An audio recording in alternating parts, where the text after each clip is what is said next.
Hello everyone, welcome back to my YouTube channel, My Classroom with Prema Ma'am. Students, today I'm going to talk about Nutrition in Animals Part 3 क्योंकि हमने already nutrition in animals part 1 and part 2 पढ़ चुके हैं और जिन्होंने मेरे videos नहीं देखे वो जाके इन वीडियोस को ज़रूर देखें। और आज इस वीडियो में बच्चों हम बात करेंगे डाइजेशन इन ग्रास ईटिंग एनिमल्स, ऐसे जानवर जो घास फूस खाते हैं, ओके, जो कि हर्बीवोरस एनिमल्स हैं, उनमें किस तरीके से डाइजेशन टेक प्लेस होता है। उसके अलावा हम feeding and digestion in amoeba भी देखेंगे। अमीबा क्या है बच्चों? अमीबा एक यूनिसेलुलर ऑर्गेनिज्म है, राइट। सो ये एक microscopic single cell unicellular organism में किस तरीके से डाइजेशन टेक प्लेस होता है वो भी हम इस वीडियो में पढ़ेंगे। So before I move, I request every one of you to please like my video, share it with your friends and don't forget to subscribe to my channel, My Classroom with Prema Ma'am. Now without wasting any more time, get ready with your paper and pen. Let's start.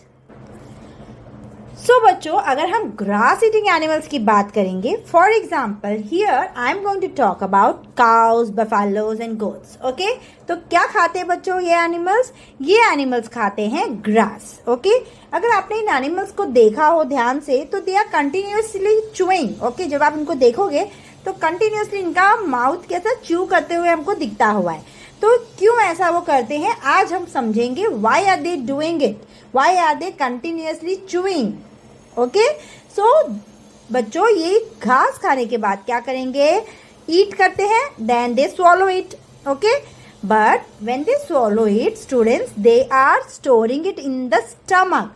और stomach में एक part है जहाँ पे ये जो घास इनने खाई है वो जाके स्टोर हो जाती है और उस पार्ट को बोलते हैं हम रूमेन। क्या बोलते हैं? रूमेन। ओके, ये स्टमक का एक पार्ट है जहाँ पे जाके खाना, इनका जो घास इन्होंने स्वॉलो किया है वो जाके जमा होती है, ओके, स्टोर होती है। तो इसमें नया क्या है? इसमें नया ये है कि बच्चों ये जो घास ये लोग च्यू कर रहे हैं, खा रहे हैं, ठीक है, तो they are not completely chewing it, अच्छे से पूरा बारीक करके अंदर स्वॉलो नहीं करते। वो 2 बाइट लेते हैं, 2-3 बाइट करते हैं, then they quickly swallow the grass. Okay, they quickly swallow the whole grass as it is, then they store it in the stomach और उस पर्टिकुलर पार्ट को हम बोलते हैं रूमेन। ओके, अभी स्टोर करने के बाद बच्चों क्या होता है? ये जो है गेट पार्शियली डाइजेस्टेड।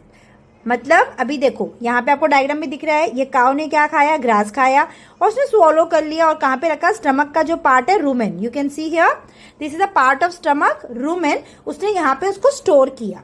ओके, और इधर बच्चों क्या होता है? रूमेन में जाके ये पार्शियली डाइजेस्टेड होती है, धीरे धीरे हल्की डाइजेस्ट होने लगती है और तब जाके हम उसको बोलते हैं कड, CUD, कड। ओके, तो ये जो पार्शियली डाइजेस्टेड रहता है, ये जो कड होता है कंप्लीटली डाइजेस्ट नहीं हुआ है बच्चों रूमेन में। ओके, तो क्या करते हैं ये जो तो क्या करते हैं बच्चों? काउ, गोट और grass eating animals, they return it to the mouth. Okay, अभी ये पार्शियली स्वॉलो हो गया गट, जो ये कड है, सॉरी, CUD, गड।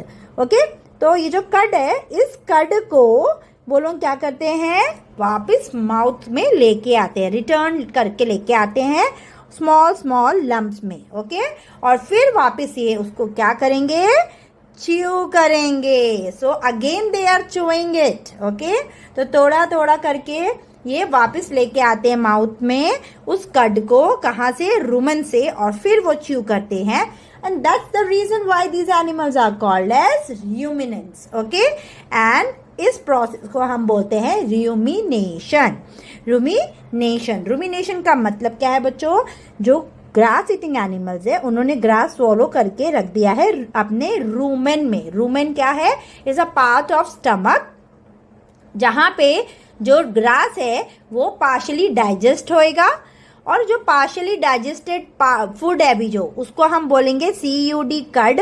अभी इस कड को क्या करते हैं ये लोग? रिटर्न लेके आते हैं माउथ में, आराम से बैठ जाते हैं और फिर बैठ के वापस ये अपने माउथ में लेके आते हैं और धीरे धीरे धीरे उसको च्यू करते हैं. ओके, देन अगेन स्वॉलो करते हैं.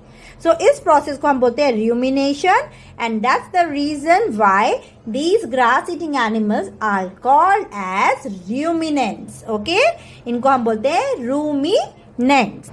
So I hope you have understood this process, किस तरीके से डाइजेशन टेक प्लेस हो रहा है. So now you have understood the process कि किस तरीके से फूड कहाँ जा रहा है, कैसे माउथ में वापस आ रहा है. बट बच्चों, when you talk about the food, अगर हम खाने की बात करेंगे इन ग्रास ईटिंग एनिमल्स का, तो इनका खाना क्या है बच्चों? ग्रास है. और ग्रास मतलब क्या हो गया उसमें? It is rich in cellulose. Okay, it is rich in cellulose. Cellulose क्या है? एक तरीके का कार्बोहाइड्रेट है, right.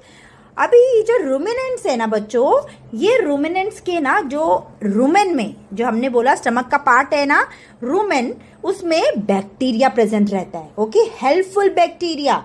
So these helpful bacterias will help in the digestion of cellulose. Okay, तो ग्रास में है हमारा सेलुलोज. सेलुलोज बोले तो कार्बोहाइड्रेट. अभी ये रूमिनेंट्स कैसे डाइजेस्ट करेंगे इस कार्बोहाइड्रेट को?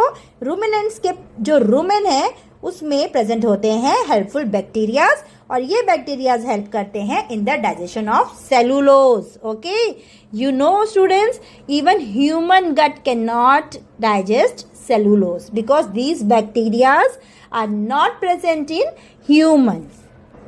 So you have seen how digestion of cellulose is taking place with the help of bacteria which is present in the rumen of these ruminants animals. Okay, so animals like horses, rabbits also have these special parts. Okay, when we talk about other animals, these are also other grass eating animals like horse, like rabbit. तो इनमें भी क्या है बच्चों? इनमें भी एक special organ है जिसको हम बोलते हैं सीकम. ओके, क्या बोलते हैं हम इसको? सीकम, और जो कि ईसोफेगस एंड स्मॉल इंटेस्टाइन के बीच में है. अगर यहाँ पे आप देखोगे इस डायग्राम में तो आपको ये दिख रहा है, this is caecum and it is between the stomach and the small intestine. उनके ही बीचों बीच में आता है हमारा सीकम, और ये हेल्प करता है सेलुलोज डाइजेशन के लिए. Understood? So other animals like horses and rabbit have a large sac like structure which is called as caecum, and this will help digestion of cellulose. Okay, this will help in the digestion of cellulose. So I hope you have understood grass eating animals का digestion part. Now coming to amoeba. Okay, now we are talking about amoeba. तो amoeba क्या है बच्चों? ऐसे तो हमको दिखता नहीं ना, वो माइक्रोस्कोपिक है. माइक्रोस्कोप से दिखेगा, अदरवाइज हमको नहीं दिखता है वो. It is single celled microorganism, microscopic organism, mostly found in pond water. They have a cell membrane. Now we are talking about the structure. Okay, पहले हम स्ट्रक्चर समझेंगे, उसके बाद समझेंगे कि उसमें डाइजेशन और फीडिंग कैसे होता है. तो उनकी एक सेल मेम्ब्रेन है, एक राउंड डेंस न्यूक्लियस है. In this diagram you can see here cell membrane. बाहर की जो कवरिंग है, ये जो बाउंड्री है, इसको हमने बोल दिया सेल मेम्ब्रेन. ओके, और इसके अंदर जो राउंडेड डेंस न्यूक्लियस है, जो राउंड कलर का आपको दिख रहा है, राउंड है ना, राउंड शेप का ब्लू कलर का, this is the nucleus, and the third part is the bubbles like vacuoles. Okay, vacuoles हैं ये जो आपको yellowish कलर के दिख रहे हैं. Okay, these are the vacuoles. Okay, ये main important parts आपको मैंने बता दिए कि अमीबा के स्ट्रक्चर में हमको ये parts देखने को मिलेंगे.